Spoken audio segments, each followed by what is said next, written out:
tere, mina olen Taavi ja ma tahan jagada sellest, et mismoodi ma olen muutunud. Ma ei ole väga seltsiv inimene. Ma armastan väiksemaid seltskondi ja mul ei ole väga palju sõpru. Aga need sõprused, mis mul on pigem süviti kui lihtsalt laiuti vist. Ma olen selline inimene, kes vajab kõige tegemises pidevalt õiget viisi, kuidas asju teha.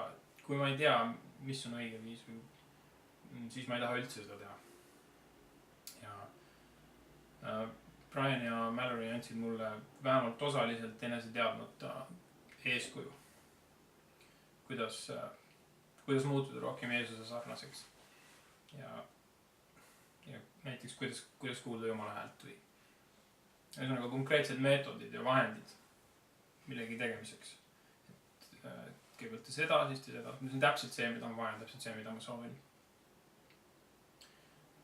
Ma olen hakanud üritama vähemalt kõige paremini ei ole alati välja tulnud neid meetodeid järgima ning kindlasti on mõjutanud minu perekonda, minu abikaasat ja minu sõpru.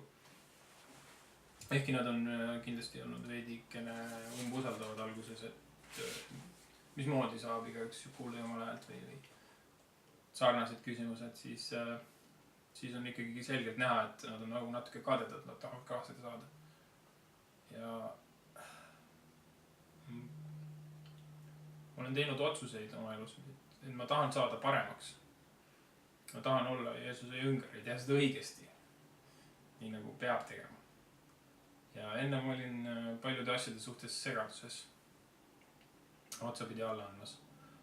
Ja võib-olla see kõlab klišeena, aga tõesti leian, et mu elul on nüüd taas eesmärk samast kui enne ei